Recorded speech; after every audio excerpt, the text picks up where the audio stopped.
Well, I don't know, I seem to be hung on macaroni and cheese. I see. There's this recipe that I just got recently that's got buttermilk and 6 eggs and just cholesterol to the wind. But it is the best. I've never made it that people just didn't go but nuts about it because it's got a little bit of a twist to it. People love things that are sort of Old South that you give a little bit of a twist to. And you know, I think, especially in this day and age when everybody is so busy and our schedules are so hectic, people are looking for stuff like that, sort of like comfort food, but they want it to be quick and easy. Few ingredients. I say we live in a microwave society. They want it to be something that, like you said, you can wow somebody, but you have to spend 2 days preparing. Exactly. So I like casseroles, and like that macaroni and cheese is sort of like a casserole where you just fix all your stuff, put it together, put it in the refrigerator, you know, overnight, fix it, you know, bake it the next day, and you hadn't got a whole day involved. And then people love it. You know? Now, I want to try that macaroni and cheese, so we've got to arrange something where we can bring some to the show so we can try some of that. Macaroni and cheese taste off. Wow, I think I like Mark Ballard, the author. But let's take a break right here. When we come back, we're going to talk to Mark Ballard, the entertainer. Be right back. I know y'all are not going to believe this, but I was a Cub Scout. Wrap your mind around that. But only for 3 weeks. I refuse to wear that hideous navy thing with the beanie cap and the gold accents with bear cub or whatever it was, and you had the little ascot thing over here.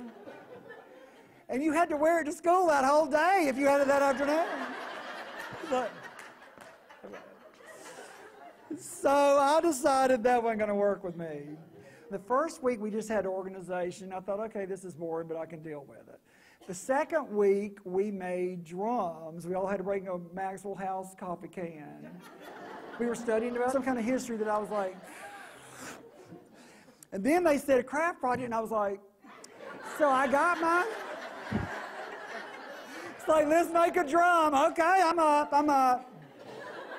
We had to cover it with construction paper, and I was like fighting for the lime green. Then we had to string some kind of leather, you know, and I had the best drum in the den. And I thought, well, you know, maybe I've misjudged this Cub Scouts. This is going to be fun. The third week, we had to tumble. This is way before I got so athletic. I was like, Mark's not tumbling.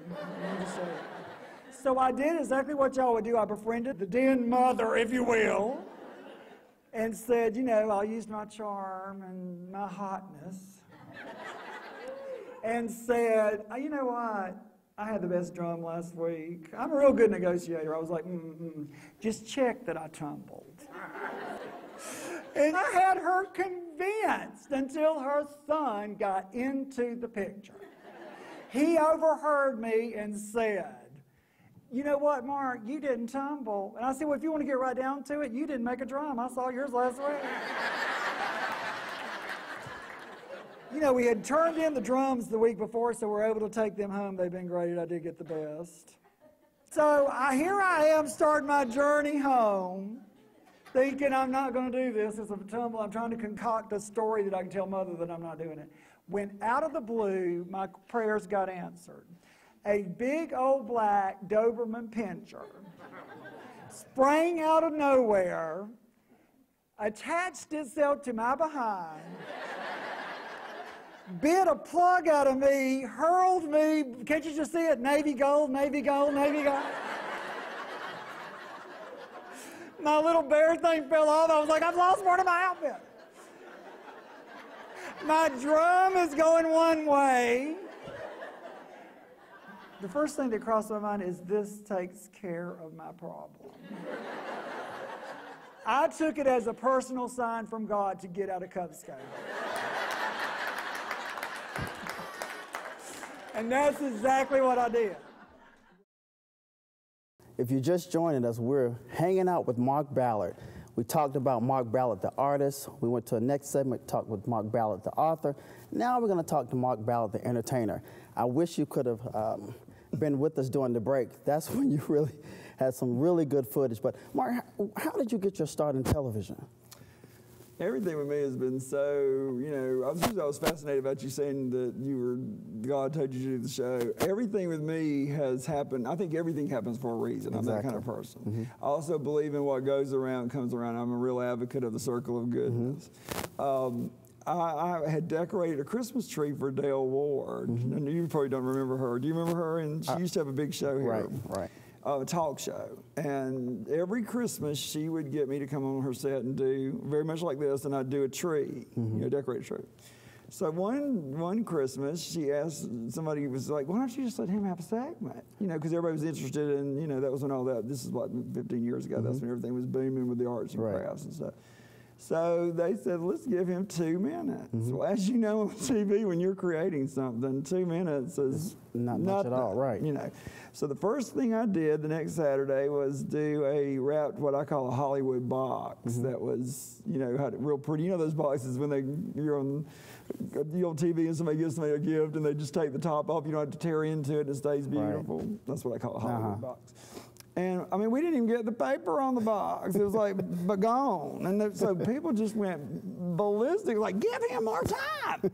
We didn't even get to see the box finish, So immediately it took off. And I mean, then the next thing I had 4 minutes, and the next thing I had 8 minutes, and then I was doing 30-minute shows and all that. So just by, just being at that set, which was setting me up then to do the show. Well, tell us about your holiday special on Georgia Public TV. Oh, that was interesting. We, after you kind of tackle this area, then you want to go further. In fact, now I'm even trying to go further nationally. So I thought a good step to do that would be to do something for Georgia Public Television. And so we kind of pitched the idea again. I learned a lot from my kids when they were growing up about driving somebody crazy, just like with Miss Ficklin. I did that. But I drove them crazy at Georgia Public Television until they finally said, just let him do it. Right. Just let him do it. Because, sometimes you have to convince people. They don't understand. They really don't understand it really first. They really don't. So I finally got them, talked them into coming down to Macon, and we filmed a Christmas special. It was called Create Something Beautiful with Mark Ballard. It was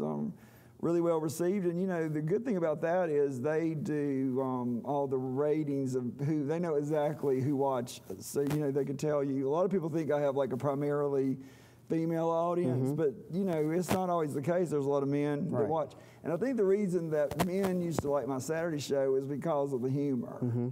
They didn't care about making the thing. That's just a vehicle to have fun. Right. What about the DIY network? That I did a thing on grilling for the DIY network, and then for the channel, the travel channel, I did this whole thing on, it was like a Valentine's special where it was like promoting other things. We had to show how to give people roses, how to do something with a steak dinner, and how to send people on a romantic getaway. And the one thing I found out then, because everything's a learning experience, is I'm a just on the spot, live kind of person. I don't like to memorize, and I didn't like it in school, and I don't like it now. So they gave me the script about, and I'm thinking, surely you don't want me to memorize that, because I'm just really off the cuff. And And when I look back at that special now, it was good, but I could tell that it wasn't my best work because I was not being my best person. I was just in there scared if I was going to miss a word or, you know what I mean? So I think you have to then find out how you can put what you do best into the situation that works best. Speaking of that, you said what you do best. Listen, this whole 30 minutes, we've been just dialoguing, we've been having fun. During the break, we were joking. Now, you're a comedian. Tell us about your one-man comedy show. Oh, well, I've done several, and they're always funny. And I'll tell you that I just got back from speaking at the Vidalia Onion Festival 2 nights ago that I've done for 9 years. And, of course, I prepare food with the Vidalia onions. But more so than that, it's just people come to see the humor. And I think that's what sort of separated my show apart from other shows is, everybody's so serious now. And, there's so many shows out there where they're telling you to, everything's pre-measured and you can't get a bit. The people think I can't do that. My show and what I like to do with my comedy is let people know, it's okay, try it. If it doesn't work out, nobody's grading you. Throw that macaroni and cheese away and start over. But my mother was always funny, and we just were funny in our family, and so I kind of say things that people think that they don't say. Sometimes it gets me in trouble. Most of the time, it's usually funny because it's always clean and it's always, just observations that people make about real life. Right. That's what people love because when you tell because they can relate to it. Exactly. Actually. Right. When something happens to you and you're willing to admit it did, and everybody's like, that happened to me yesterday. I know exactly what you're talking about. Exactly. Yeah. So what's next on the horizon for Mark Ballard? You're the author, the artist, the entertainer. Where are we going next? Well, one thing we didn't touch on that I really am proud of are my columns for the newspaper because I have taken them to it used to just start off, and that's another thing I had to beg for. To give me a column when my show was at its peak it was called Ask the Artist, where people wrote in questions, which was great for all the crafters, but other people weren't reading me. If you weren't interested in that, then you didn't read it. Right. So I went and told them, I said, I'm just fixing to switch this up and change it to talking about real life. It's called creative thinking, where, every week I have a thing that we go through, and it brings up memories from people, and has really taken off, and so it got a whole different readership because otherwise people think I don't care how many cups in that or whatever. Right. So I've done a book with that, with a book of columns too. But I just being on the show and listening to all the things you made me recount, I'm thinking I am wore out. I don't know. I want to find a vehicle. I know it's not time for a break though. No, it's not time for a break. Now I'm getting old. I've got to keep going. I just turned 50, and it's like, you got to, I've done a lot, but I have a lot to do. Right, of course. And so I feel like I've been in an education in life. Because when you get to 50, and I'm sure you're not there yet, but when you do, you kind of look at things in a whole different way. Because you think, I've found out who I am, I've invested all this time, I've put all this energy and all these classes of life, together. And then you go from there and go, how can I take everything I've learned? Like I told you about the script, I knew that wasn't me. You work out the stuff that's not you, find the stuff that's you, and then you go forward. You kind of find your niche. Exactly. So now I'm looking at a vehicle in the television. I'm trying to do it on a national level. I've always thought big, just like Seamus Ficklin. Yeah. I think just go straight for the top. Of course. I'm trying to find a vehicle nationally that will allow me to use my writing skills, my artistic skills, my comedic skills, all that together in one show to make people feel good. That's what my whole thing is. I want you, when you leave my show, I want you to think, I had fun visiting with him, I learned something with him, and I laughed. Wow. Because, there's so much going on in the world today that is sad. In fact, I try not to even watch the news because I really try to stay positive. Right.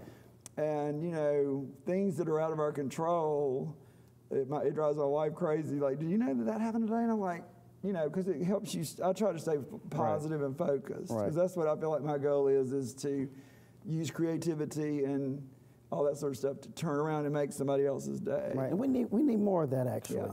We really do. We do. Man, we thank you. We wish you the best. We thank you for coming on the show today. We would love to have you back. We got to talk more about that macaroni and cheese. Wow, we'd like to give a special thanks to our guest on today, Mark Ballard, and a special thanks to you for joining us here at Perspectives, where you're not only informed, but inspired. Make sure you tune in next week. See you then. All right, there you go. Oh, I don't have to.